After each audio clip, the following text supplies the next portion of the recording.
Great to see you. How about the future First Lady of Ohio right here? And the two troublemakers with her. They stayed up late.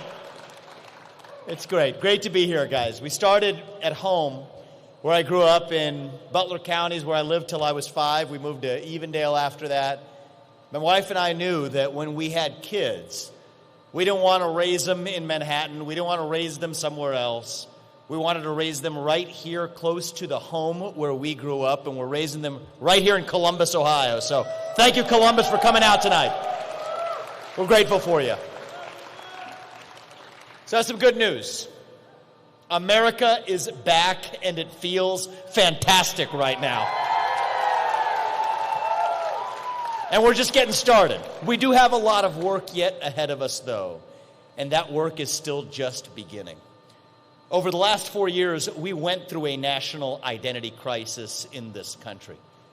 Faith, patriotism, hard work, and family all but disappeared during Biden's presidency. Under his tenure as the U.S. president, less than 16% of Gen Z said they were proud to be an American, and we had a 25% recruitment deficit in our own U.S. military. That was unacceptable to me as an American. I spent the better part of last year working tirelessly, traveling this country to help send Donald Trump back to the White House, because it was a fork in the road for the future of the country. And in November, America made the right choice by re-electing the greatest president of the 21st century. I'm grateful for it, because now there's a new, fresh new energy in the country, a new enthusiasm, a new verve. We can all see it. We can all feel it. I'm truly as optimistic as I have ever been for the future of our country. We're on the cusp of a new golden age for America, a revival in our conviction in what it means to be a citizen of this nation. What does it mean to be an American? It means we believe in merit, that we believe in hard work, that you get ahead in this country not on the color of your skin, but on the content of your character and your contributions.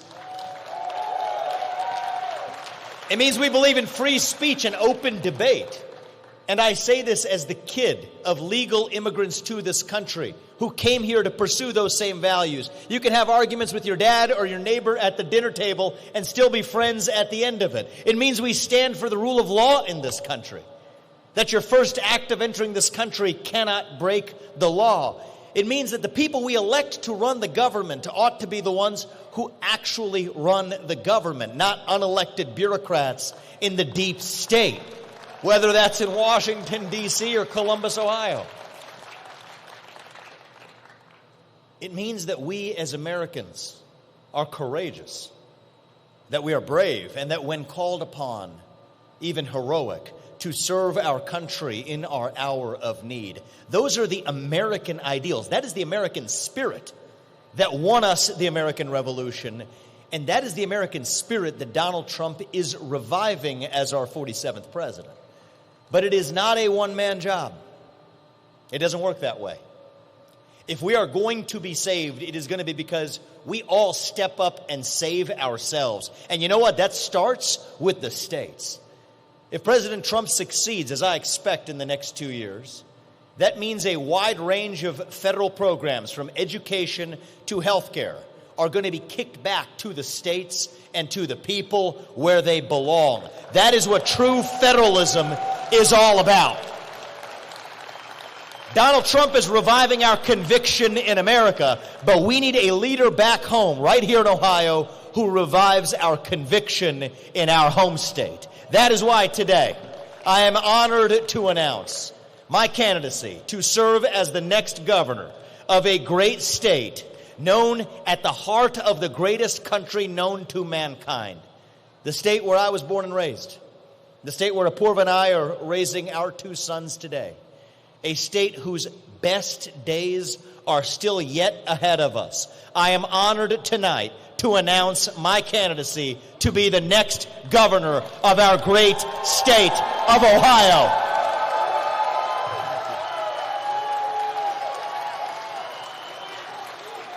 We will lead Ohio to be the top state in the country to raise a young family, the top state in the country to start and grow a new business, the top state in the country to give our kids a world-class education in math, reading, writing, and critical thinking. The state that gives our kids the tools they need to equip them to be victors, not victims, in a competitive global economy. The state that embraces capitalism and meritocracy instead of apologizing for it. The state that takes a hatchet to red tape and regulations so we can be a state where every entrepreneur can thrive. The state that leads in the sectors of the future. Look at where we are right now in advanced manufacturing, right here in New Albany, in the heart of Ohio, in the heart of our country.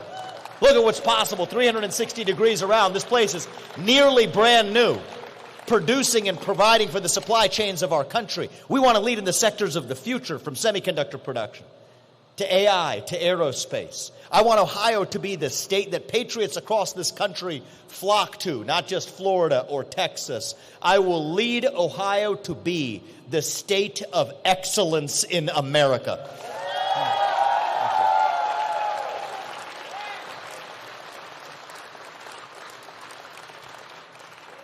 There are some who think that's unrealistic. Not quite. In fact, it wasn't long ago that Ohio was actually that state. Today, young people on the internet make fun of Ohio. It irritates me. If something is a little bit old or outdated or out of touch, they would say, only in Ohio. Well, you know what? At the turn of the last century, people weren't laughing at Ohio. They were aspiring to be Ohio. In the first industrial revolution, we were the third most populous state in the country. We were the wealthiest state in the Union, an economic powerhouse with fertile farmland, with great natural resources right underneath our ground, the leading edge of that industrial revolution. Even in the 1950s, 6 of the top 15 wealthiest cities in America were right here at home in Ohio. Toledo was the glass capital of the world. Akron was the rubber capital. Youngstown and Cleveland were jointly the steel capitals of the world. Dayton provided the computing power to power the entire industrial revolution. My hometown of Cincinnati was known around the world as the Queen City, the consumer products capital of the world. Porkopolis providing the food supply chain for the rest of the country. We were the pioneers, the explorers, the unafraid. The people who no bureaucracy or government would dare stand in the way of. The state where the Wright brothers grew up before they took flight. The state where Neil Armstrong and John Glenn gained the self-confidence as kids to eventually go on to reach the outer frontiers of outer space. We were the pioneers. That's who we were. We were the state of excellence. And we can be the state of excellence again because we have all of the advantages we did back then. The same Erie Canal to New York City, the same Mississippi River to the Ohio River, the same fertile farmland, the same great hard workers that represent the best of our country located at the heart of the greatest nation known to mankind, with 60% of North America's population. Think about that, within a single day's driving distance of where we are right now. God has blessed our state with all the gifts we could possibly want to lead the United States of America to our revival. All we need to do here in Ohio is start believing in ourselves, again, in our ability to do it. We're in a second industrial revolution right now in America. And I believe deep in my bones that Ohio can lead the way again. If Silicon Valley led the American economy for the last 10 years, I want it to be the Ohio River Valley for the next 10 years. And we're going to make it so.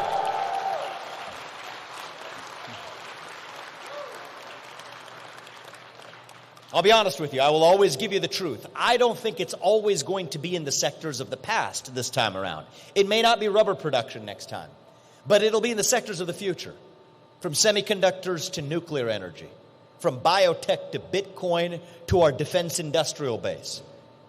The state where we use AI not to take jobs, but to make jobs through workforce training and education.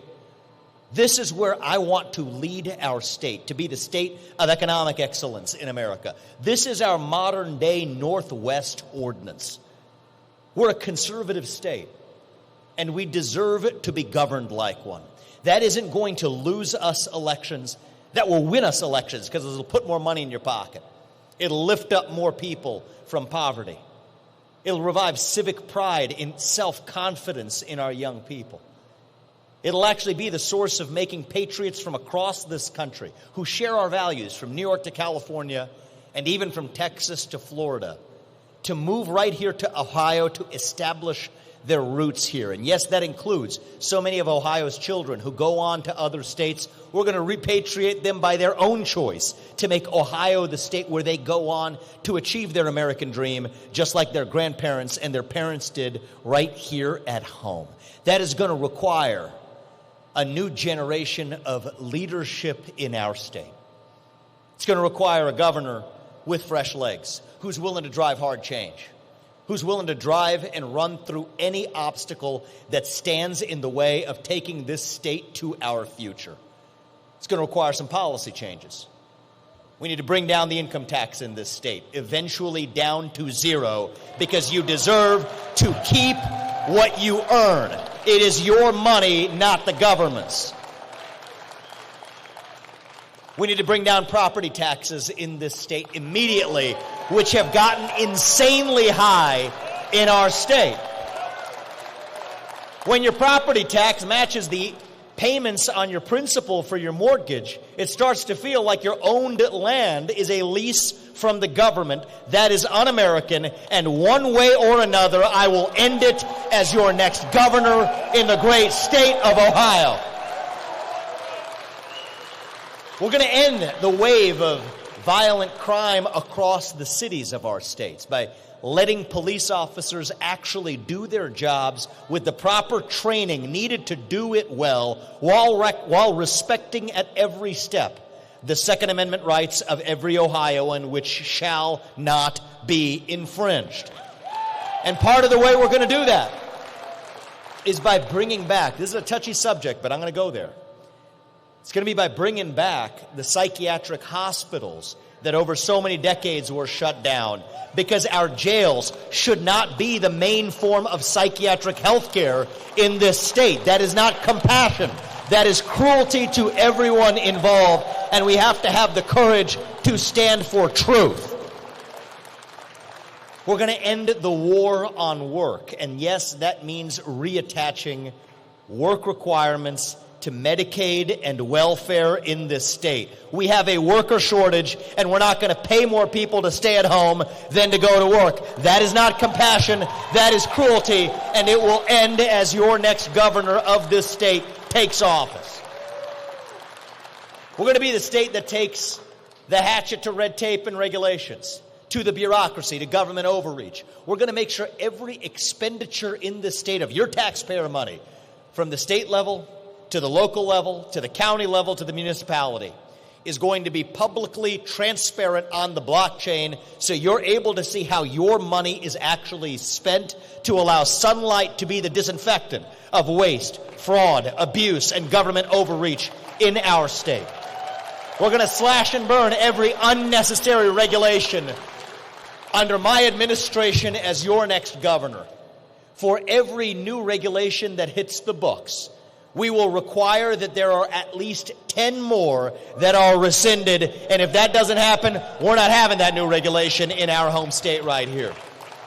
We need to take the permitting timelines down, 18 to 36 months to permit a new natural gas pipeline. That should be 6 months or less for our state to be competitive. And on my watch as your next governor, it will be, so that I can lead Ohio. We can lead Ohio to energy dominance, manufacturing dominance, AI dominance, without apologizing for excellence, because that is who we are. The top state in the country to become an entrepreneur and grow that new business. These aren't just academic solutions to enhance our GDP. They're vital improvements to our economic and social fabric in this state.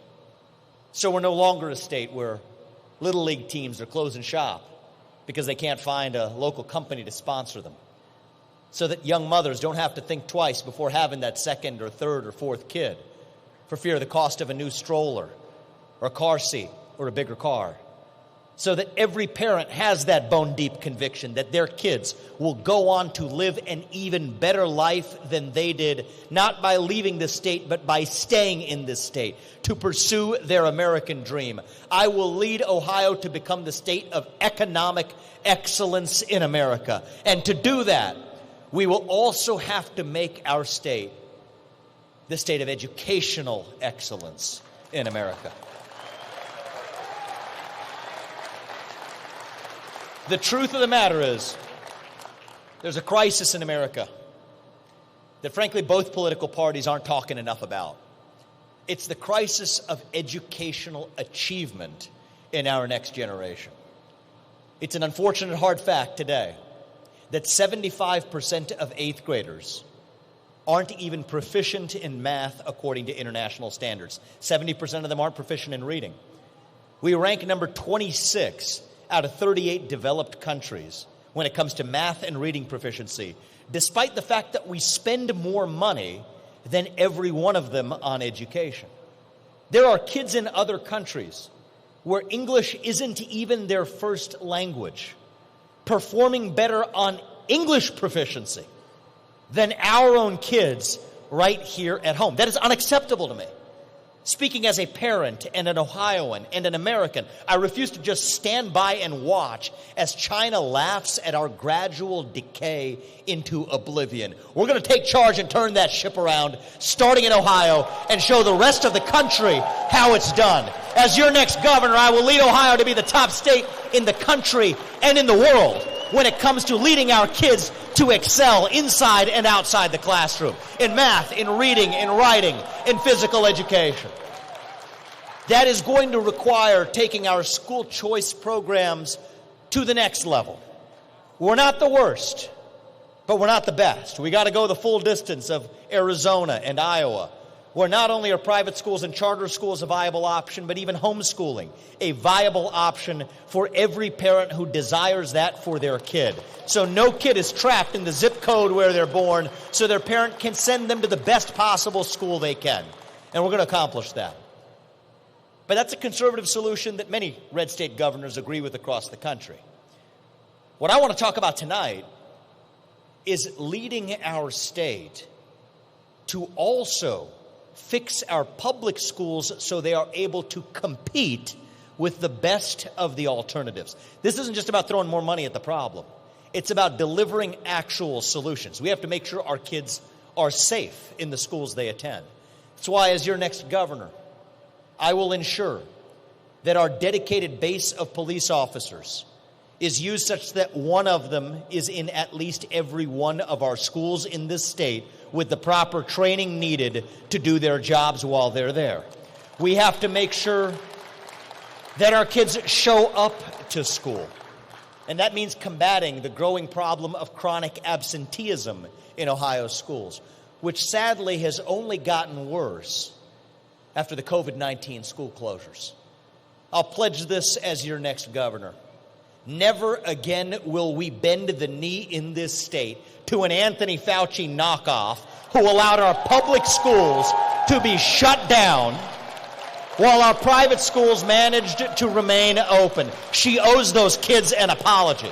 We will stand for the achievement of our students, both inside and outside the classroom, from the sports fields to the math classes, to pursue excellence in every domain.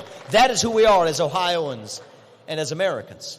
And to that end, I will be proud to lead Ohio to be the first state in the country to adopt the most common sense reform we could possibly want to revive our public schools by implementing merit-based pay for every teacher, principal, administrator, and superintendent of public schools in this state.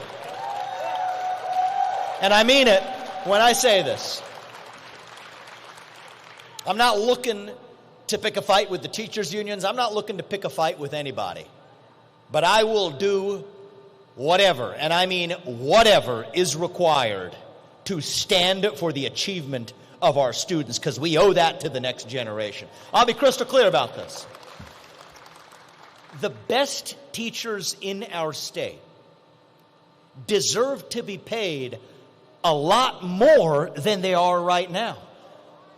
I think about Mrs. Kinney, who taught me in 6th grade at Robert E. Lucas Intermediate School, part of Princeton's public schools in Cincinnati, Ohio. It was a school that had a special magnet program. I switched into it in 6th grade.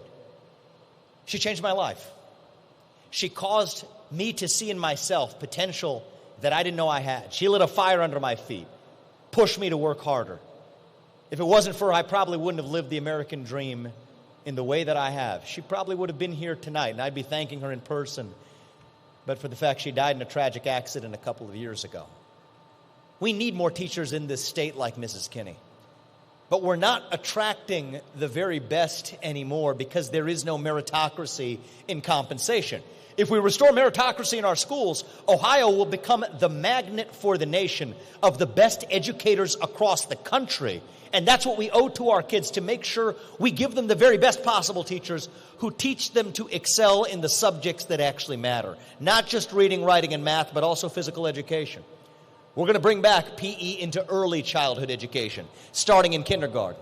We're going to bring back the presidential fitness test in middle schools. And yes, that includes the pull-ups that we had to do back when we were going through that, and that's a good thing, not a bad thing. We're going to serve healthier foods in our public school cafeterias, because the best way to save on health costs in the long run is to have a healthier population in the first place. Not just physical health, but that includes mental health too. We owe it to our kids to address the epidemic of depression, anxiety, fentanyl, suicide that has festered in our state for too long. We're going to start with a basic common sense reform in our public schools and actually finally get it done, not just through words, but through actions. We will get the cell phones out of the classroom. This is not a Republican or a Democrat idea. The data is clear. We shouldn't be paving the way for attention deficit disorder for our kids. We should actually allow them to discover with self-confidence their own abilities to achieve. We've got to fill that hole in the heart of a generation, that black hole, that void that runs deep. Our young people are hungry for purpose, for meaning, for identity, hungry to be part of something bigger than themselves. Individual, family, nation, and God beats race, gender, sexuality, and climate if we have the courage to actually stand for what is right, what is true, what is good. And that we as leaders have to have the courage to actually stand for it. That means standing for the revival of faith in our state. Think about this. I mentioned the Northwest Ordinance before. We were part of the Northwest Territory, established by a group of Baptists who came to Ohio and a group of states around us to seek religious freedom for persons of every faith. This was even before the Constitutional Convention. That's why they came to Ohio. I'm going to help revive faith in this state by continuing that tradition. Those guys did it 200 years ago as Baptists so that I could be here 2 centuries later and a guy like me can run for governor of that same state. We will stand for the revival of faith by actually protecting religious liberty for persons of every faith in our state to help fill that vacuum of purpose. We will stand for the nuclear family as the greatest form of governance known to mankind by eliminating the disincentives to family formation, because the nuclear family is inherently good and lifts more people up. It's not just through the laws we pass. It'll also be through the example we set. Apoorv and I take our responsibility seriously, both as parents but as leaders of this state, to set an example for our young people, to show them that marriage is good, that the nuclear family is good. We will hold ourselves to a high standard so that we're not talking out of both sides of our mouth when it comes to conservative values in our state. We're going to revive civic education that teaches our kids to be proud of our country and of our state rather than to be ashamed of it. That means replacing victimhood indoctrination and woke indoctrination with actual U.S. history, with actual civics lessons. It means saying the Pledge of Allegiance every morning in every one of our public schools with a moment of silence every morning so kids can remember and reflect on who they actually are.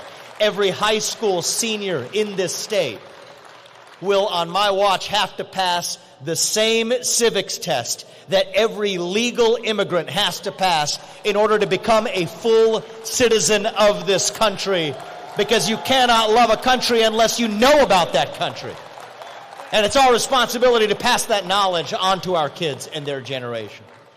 After we light that fire under the feet of our K through 12 primary education system, we'll then be able to take our post-secondary education to the next level. I want Ohio to have the leading universities in the country. I went to Princeton public schools through 8th grade. I went to St. X in Cincinnati for high school. I went to Harvard for college. I went to Yale for law school. My parents came to this country 45 years ago with no money. I've gone on to found multiple successful companies. Apurva's parents came to this country with nothing. She's gone on to live her version of the American dream as a successful throat surgeon at the James right here in Columbus, Ohio, where she is serving and helping cancer survivors every day through her work. She was the true first public servant in our family, and I'm proud of her. And we're both proud of our path to the American dream. We don't think we should hide our path to success. We're proud of it. But we also recognize that our path cannot be the only path. As your next governor, I will make it easier for graduates to also pursue a 2-year vocational program in being an electrician or a welder or a mechanic or a builder, so they too have a dignified path to the full American dream that we have lived in our own lives. Promote earn while you learn programs as early as high school. Get rid of the occupational licensing requirements that senselessly stand in the way of too many young Ohioans trying to find their first job. Finding a path to the American dream that doesn't run through riddling themselves with college debt on their shoulders. I don't call these professions the trades. I think we should actually abandon that. I call them professions, because that's what they are. And they deserve the full respect as somebody who goes on to become an engineer or a doctor or a lawyer or a banker.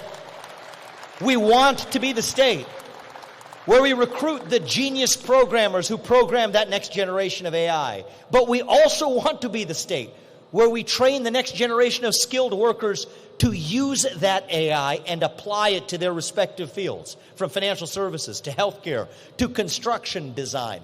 This isn't just a game of either or. It's certainly not a blame game where one of these paths is more or less elite than the other. In my view, they're all elite, actually. We're Ohioans, after all.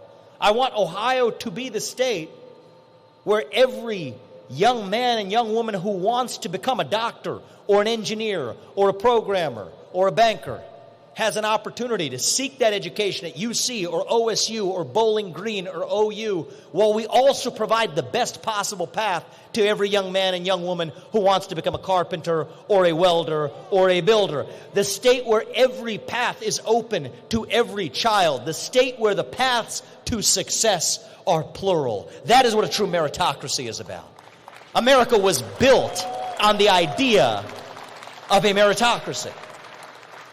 A nation that recognized that every one of you, every one of us, has our own unique God-given gifts, distinct from every other person in the world, and that we are the nation where you get to achieve the maximum of your own God-given potential without any government or bureaucracy standing in your way. That is what made America great the first time, and that is how we will make Ohio great again in this second industrial revolution. Our metrics of success won't just be our GDP growth. It's not just the number of green pieces of paper that we create, though I won't apologize for that. That's a good thing too.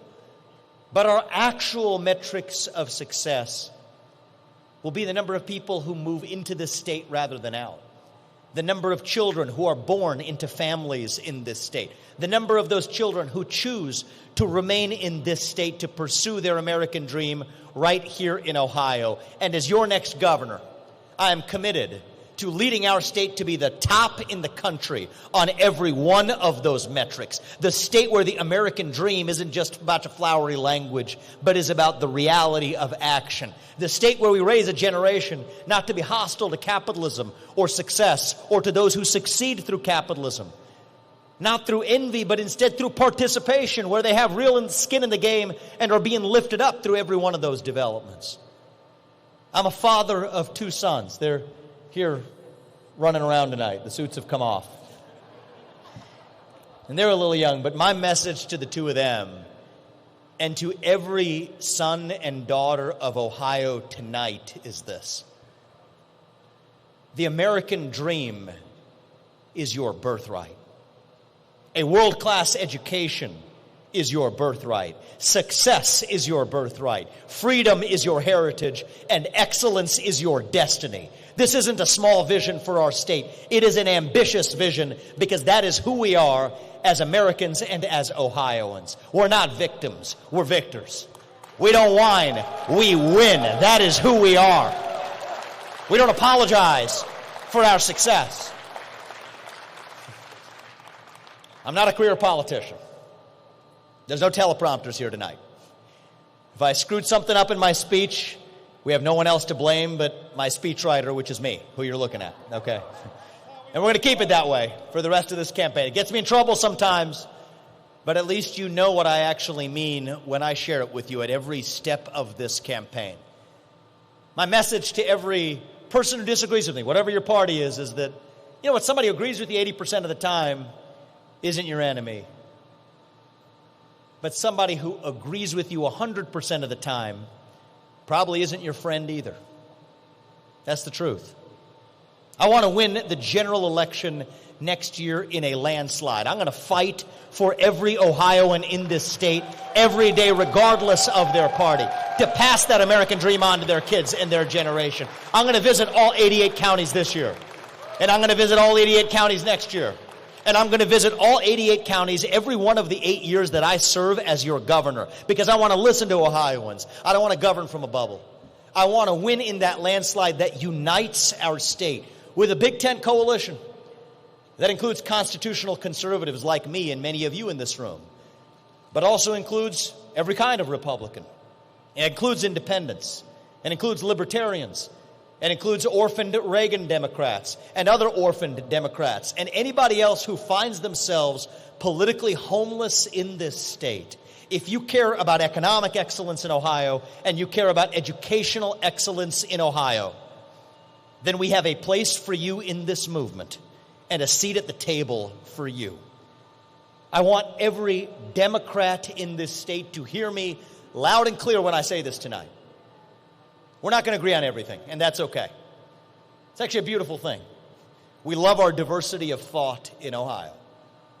But if you care about putting more money in your bank account, more money in your kids' investment accounts, if you care about giving your kids the same shot at the American dream that this state and this country gave to me, then we're actually on the same team. And I invite you to join us in helping take our state to the next level, to work together to actually get it done. I'm grateful for the wave of statewide endorsements and national endorsements we've already received. Senators Rick Scott, Mike Lee, Marsha Blackburn, others across at the national level. Greg Lopez, Steve Hilton came here from Colorado and California, where they have bright futures to stay tuned for in their own respective states, following in this movement of being victors, not victims. I'm grateful for the statewide endorsements in this race. Look at the people we had already tonight. Frank LaRose, who's been an outstanding Secretary of State, who's going to be an even better state auditor in his next step. I'm thankful to Frank for his endorsement. To Robert Sprague, a great state treasurer, who's going to then step into those shoes as an even better Secretary of State. I'm grateful to him for taking a step back from the governor's run after he had gone in that direction to instead endorse me and work together as a team. The likes of Christina Rogner, who tonight, hot off the press, came out with her endorsement. Christina, I'm grateful for that. She is a star state senator in this state. She's running for state treasurer, and believe me, she has a very bright future ahead of her. Leaders from across this state at every level, from Columbus to Cleveland to Cincinnati, from Appalachia to Toledo, we want to lead our state to the next level. To the extent we have a primary this year. I welcome that because competition breeds innovation. I'll be conservative without being combative, though I will fight to win when necessary. The most important part is that I will work with every Ohioan who cares about the future of our state, even my strongest opponents, to take our state to the next level, because even those who oppose me will have worthy ideas for our consideration. I invite every Ohioan, black or white, man or woman, urban or rural, even Democrat or Republican, to join us in this journey to take Ohio to our future. We don't have to be this state in decline. We don't have to be a nation in decline. We are still a state in our ascent, still on our way to that shining city on a hill, that beacon of light that makes the shining city on a hill still shine. That is Ohio for America. So 10 years from now, when we send manned rockets to Mars, when we use nuclear energy to power our electric grid, when we cure previously incurable genetic diseases, you know what they're going to say then? Only in Ohio. That's who we are. Still on our way up. The nation and the state where we will look our kids in the eye and mean it when we tell them, you get ahead in the state of Ohio with your own hard work, your own commitment, your own dedication, and that you know what? You are free to speak your mind at every step of the way. That is the American dream. That is my dream for Ohio. And with your help, we will turn that dream to reality. Thank you, Columbus. Thank you all tonight. May God bless you and your families. May God bless our United States of America and our great state of Ohio. Thank you all. God bless. Thank you.